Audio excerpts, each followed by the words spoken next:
رات کو بے چین سوتا ہے. تو سب کو حوصلہ چاہیے، ہمت چاہیے، اور حوصلہ اور ہمت وہی دے گا جو نفس مطمئنہ ہے، جو لاشوں پہ لاشیں اٹھا کر شکر الہی کر رہا تھا، جو اپنے بچوں کے لاشیں اٹھا کر بھی اللہ کا شکر ادا کر رہا تھا، تسبیح پڑھ رہا تھا، سجدے میں سر رکھ کر اللہ کا ذکر کر رہا تھا، اور بار بار کہہ رہا تھا یا اللہ تو حسین سے راضی ہو جا. تو اسی کا ذکر ہے جو پریشان دلوں کو حوصلہ دیتا ہے. اجرکم اللہ. آپ آمد ہو گئے گریے کے لیے. سلام ہو زہرا کے چھوٹے بچے پر، سیدہ کے سب سے چھوٹے بیٹے حسین پر، جس سے بیوی اپنی گود میں لے جا کر کبھی چکی چلاتی تھی، کبھی بیوی اسے کاندھے لگا کر گھر کا کام کرتی ہے. حضرت اللہ جس کے سونے بیٹھنے کھانے پینے کا سب سے زیادہ سیدہ کا احساس. جب امام حسین ابھی دنیا میں نہیں آئے تھے، سیدہ زہرا کے ساتھ تھے مگر دنیا میں نہیں آئے تھے. ایک دن نبی مکرم گھر میں داخل ہوئے تو کیا دیکھا کہ بیوی رو رہی ہے، بیوی رو رہی ہے. تو نبی نے اپنی بیٹی سے پوچھا فاطمہ تم رو رہی ہو؟ کہ بابا یہ جو بچہ میرے ساتھ ہے مجھے رلاتا ہے. بابا یہ بچہ جو میرے ساتھ ہے مجھے رلاتا ہے.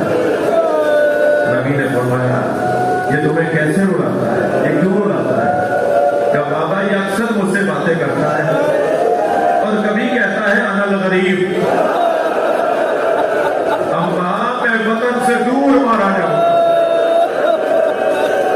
غریب یعنی جو وطن سے دور ہو کر وطن سے دور رہتا ہو اسے غریب کہتے ہیں. اماں یہ کبھی کہتا ہے انا العطشان، میں پیاسا ہوں. یہ مجھے آوازیں آتی ہیں اس بچے کی. اور جب امام حسین کی آمد ہوئی، جناب ام ایمن سے نبی مکرم منتظر بیٹھے ہیں کہ کتنی کم مجھے میرا حسین لا کے دیا جائے. جیسے ہی خبر آئی کہ حسین دنیا میں آ گئے تو بیوی ام ایمن سے فرمایا ام ایمن لاؤ میرا بچہ مجھے دو. کتنا انتظار تھا نبی کو حسین کے آنے کا. فرمایا میرا حسین مجھے دو. تو بیوی نے فرمایا یا رسول اللہ میں اسے نہلا کر لاتی ہوں، میں اسے نہلا کر لاتی ہوں. تو سرکار رحمت للعالمین کو یہ جملہ اچھا نہیں لگا. فرمایا جیسے اللہ نے پاک کر کے بھیجا، جیسے ہے ایسے مجھے دو. اللہ آغوش میں لیا نبی مکرم نے. جناب امام حسین کو پارچہ لپیٹا ہوا تھا، کپڑا بچے کو لپیٹتے ہیں، بچے کو لپیٹ کر امام حسین کو نبی کی آغوش میں لیا تو نبی نے وہ کپڑا کھولنا شروع کیا. سرکار نے وہ پارچہ وہ تولیہ کھولا اور ہاتھ دیکھے، پیر دیکھے، سر پہ ہاتھ پھیر کے پھر الٹا لٹا کر اس پر ہاتھ پھیرا، پھر سیدھے پہ ہاتھ لگایا. ہم تو سن کے رو رہے نا، اس کیفیت میں نبی رو رہے تھے. کبھی امام حسین کا ہاتھ، کبھی سینہ، کبھی سر، کبھی پیشانی، کبھی گلا، کبھی پیروں کو دیکھتے ہیں اور رو رہے تھے. تو دور سے جناب زہرا نے فرمایا بابا میرے بچے میں کوئی نقص ہے، میرے بچے میں کوئی نقص ہے. تو فرمایا نہیں زہرا تمہارے بچے میں ایک ایسا کمال ہے جو کسی اور بچے میں نہیں ہے. کہ بابا پھر حسین کو دیکھ کر آپ رو کیوں رہے ہیں؟ اللہ اکبر. تو جناب ام ایمن کو قریب بلا کر کہا کہ زہرا قریب الولادت ہے، یعنی ابھی بچہ دنیا میں آیا ہے، تو تم اسے نہ بتانا، میں تمہیں بتا رہا ہوں یہی حسین ہے جس کو کربلا میں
بچے سے پیار ہے. گلی سے گزر رہے ہیں, مدینے کی ایک گلی سے گزر رہے ہیں, ایک گھر سے ایک بچے کے رونے کی آواز آئی. سرکار نے خود دروازہ بجا دیا. دروازے پر ایک خاتون آئی, فرمانے لگے یہ جو بچہ تمہارا رو رہا ہے اس کی آواز میرے حسین سے ملتی ہے, اسے خاموش کرواؤ, مجھ سے برداشت نہیں ہو رہا. اللہ, رونے والوں ایک سوال کروں, جو نبی کسی مشابہ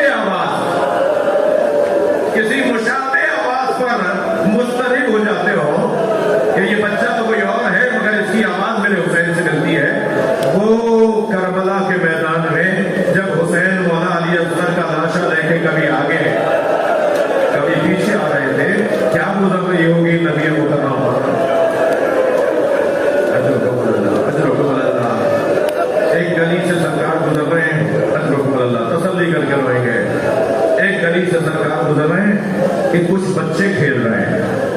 ان بچوں میں سے ایک بچے کو پڑھ کر نبی نے گود میں لیا, پیشانی کا بوسہ دیا, پیار کیا, زمین پہ اتارا اور آگے بڑھے. ایک صحابی کی آواز آئی, یا رسول اللہ یہ کس کا بچہ ہے؟ فرمایا مجھے اس سے غرض نہیں یہ کس کا بچہ ہے, مجھے اس سے غرض نہیں میرے حسین سے پیار کرتا ہے. میں نے دیکھا ہے جب میرا حسین کہیں ہوتا ہے یہ اس کا ادب کرتا ہے, یہ اس کا احترام کرتا ہے. راوی کہتا ہے یا وہ حبیب ابن مظاہر تھے یا وہ زہیر قین تھے جنہیں نبی مکرم نے فرمایا یہ میرے حسین سے پیار کرتا ہے. اور اگر حبیب تھے یا زہیر تھے, دونوں کربلا میں امام حسین کا کیسا ادب کر رہے ہیں. حبیب ابن مظاہر نے تو ایسا ادب کیا کہ جب امام حسین ان کے لاشے پر آئے نا تو حبیب کا لاشا دیکھ کر امام نے ایک جملہ فرمایا, یا اللہ میں گواہی دیتا ہوں یہ قاری قرآن تھا. یا اللہ میں حسین گواہی دیتا ہوں یہ عامل قرآن تھا. اور زہیر قین نے تو امام حسین کی نماز کی حفاظت کی. دو لوگ کر رہے تھے امام حسین کی جب نماز امام نے جماعت پڑھائی کربلا میں, تو ایک سعید ابن عبداللہ اور ایک حضرت زہیر ابن قین, دونوں کھڑے ہوئے تھے سامنے آ کر, تینوں کو روک رہے تھے, آتے ہوئے حملوں کو روک رہے تھے. کبھی ڈھال سے روکتے تھے, کبھی تلوار سے روکتے تھے. مگر زہیر کے ٹانگ میں بھی ایک تیر لگا اور سعید ابن عبداللہ کے بازوؤں اور سینے پر بھی تیر لگا. سعید کے 3 یا میرے تردد ہے 3 یا 3 سے کچھ زیادہ تیر لکھا ہے کہ ان کے بدن پہ لگے. خون بہ رہا تھا مگر ہمت سے کھڑے تھے, اس لیے کہ ابھی حسین کی نماز مکمل نہیں ہے. یہاں امام حسین نے سلام آخر کہا, وہاں سعید تو پہلے ہی بہت زخمی تھے, بہت خون نکل گیا تھا, مگر جیسے ہی کان میں آواز آئی نا کہ میرا کام مکمل ہو گیا, حسین کی نماز مکمل ہو گئی, تو سعید زمین پر گر گئے. اب جو گرے تو امام آگے بڑھے اور امام نے ان کا سر اپنے زانوں پر لیا. سعید نے اپنا سر ہٹا دیا, امام نے پھر زانوں پر لیا, پھر سعید آہستہ آہستہ ہٹانے لگے. تو امام نے فرمایا سعید تم اپنا سر میرے زانوں سے کیوں ہٹا رہے ہو؟ تو فرمانے لگے مولا یہ شہزادوں کی جگہ ہے, مولا یہ علی اصغر کی جگہ ہے, مولا یہ سکینہ کی جگہ. کہاں مجھ غلام کا سر, کہاں حسین کا سر. پھر سعید مسکرانے لگے. امام نے فرمایا سعید مسکرا رہے ہو, آفرین مرحبا. فرمایا مولا میرے سرحانے رسول اللہ آ گئے اور مجھ سے کہتے ہیں تم نے میرے بچے کی حفاظت کی ہے, میں اللہ کا رسول تمہیں جنت لے جانے آیا ہوں. کچھ دیر بات کی تو پھر کچھ دیر کے بعد پھر مسکرائے. امام نے فرمایا سعید اب کیوں مسکرائے ہو؟ کہ مولا میرے سرحانے علی بھی آ گئے, مجھے جنت کی بشارت دے رہے ہیں. مگر سنیں گے رونے والوں, کچھ ہی دیر کے بعد سعید کی آنکھوں سے آنسو جاری ہوئے. سعید رونے لگے. امام نے پیشانی کا بوسہ دیا, سعید رو کیوں رہے ہو؟ زخموں کی تکلیف ہے. فرمایا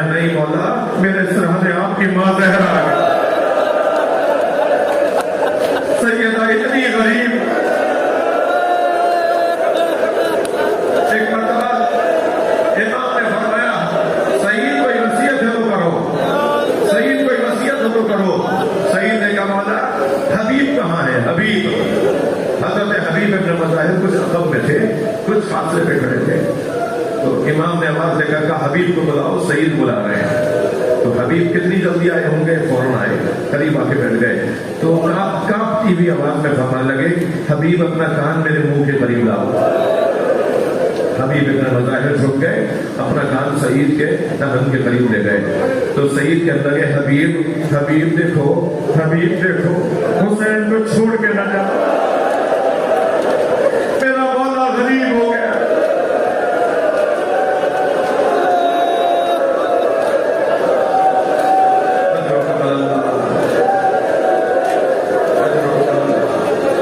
مجلس ہو گئی، گریا ہو گیا، سب آنکھوں میں آنسو آ گئے۔ میرا دل کہہ رہا ہے میں نے حبیب کا، حسین کے حبیب کا نام لیا ہے، حسین کا دوست، مولا حسین کا دوست حبیب ابن مظاہر۔ بڑا مان تھا امام کو اپنے دوست سے، بڑا پیار تھا۔ جب کوئی مشکل میں ہو، مصیبتوں میں ہو، تو اپنے ان دوستوں کو یاد کرتا ہے جس سے اسے توقع ہوتی ہے کہ میرا دوست میرا ساتھ دے گا۔ امام نے ایسے ہی حضرت حبیب کو خط لکھا اور حبیب آئے۔ حبیب نے آ کر اپنی جان قربان کی، حبیب نے آ کے اپنا بچہ قربان کیا، حبیب نے اپنا غلام قربان کیا۔ حبیب کے 4 بیٹوں میں ایک بیٹا قاسم ابن حبیب، وہ اس وقت نہیں تھا جب وہ کربلا آ رہے تھے، اور وہ کسی مسافرت میں تھا۔ جب واقعہ کربلا گزر گیا اور اسیروں کا قافلہ کربلا سے کوفہ سے شام گیا، اور شہیدوں کے کٹے ہوئے سر نیزے کی انیوں پر اٹھائے ہوئے تھے، ادھر قاسم ابن حبیب کو پتا چلا کہ کربلا کا واقعہ ہو گیا، میرا بابا بھی شہید ہو گیا۔ تو قاسم ابن حبیب آیا وہاں جہاں سے یہ سر گزر رہے تھے، قافلہ گزر رہا تھا۔ خولی کے ہاتھ میں نیزہ، نیزے کی انی پہ حبیب کا سر۔ تو خولی سے جا کے کہا خولی یہ سر کس کا ہے؟ کہا یہ حبیب کا سر ہے۔ کہا میں حبیب کا بیٹا قاسم ہوں، مجھے یہ سر دے دے تاکہ میں بابا کا جنازہ دفنا دوں اور بابا کے جنازے کے ساتھ بابا کا سر بھی رکھ دوں جا کر۔ خولی کہنے لگا یہ تو ہمیں شام پہنچانا ہے، یہ تو ہمیں بتانا ہے کہ ہم نے کتنے لوگ مارے ہیں، کس کس کو ہم نے مارا ہے، کتنے بڑے بڑے لوگوں کو ہم نے مارا ہے، تو یہ تو مجھے شام لے جانا ہے اور مجھے وہاں انعام ملے گا، مقام ملے گا، مجھے کرسی اس کے بدلے میں ملے گی، مجھے دربار میں مقام ملے گا۔ تو قاسم نے کہا تجھے جو پیسہ ملے گا وہ میں دینے کو تیار ہوں، تو بتا تجھے پیسہ کتنا چاہیے۔ خولی نے سر نہیں دیا حبیب کا، حبیب کا بیٹا قاسم چلا گیا وہاں سے، اور یہ قافلہ آگے بڑھتا رہا۔ اس نے تیاری کی، 2 دن ظاہرا لگائے اور اپنے 10 طاقتور جنگجو دوستوں کو جمع کیا اور قافلے پر حملہ کیا، اور حملہ کر کے اپنے بابا کا سر چھیننے میں کامیاب ہوا۔ چھوٹی سی جھڑپ ہوئی، ایک جنگ ہوئی، اور اپنے بابا کا سر لینے میں کامیاب ہوا۔ اور جب بابا کا سر ہاتھ میں لیا نا تو دوستوں کو آوازیں لگانے لگا چلو جس کا جوان بیٹا زندہ اس کے باپ کے سر کو کوئی نیزے پہ نہیں اٹھا سکتا۔ یہ آواز امام سجاد کے کانوں میں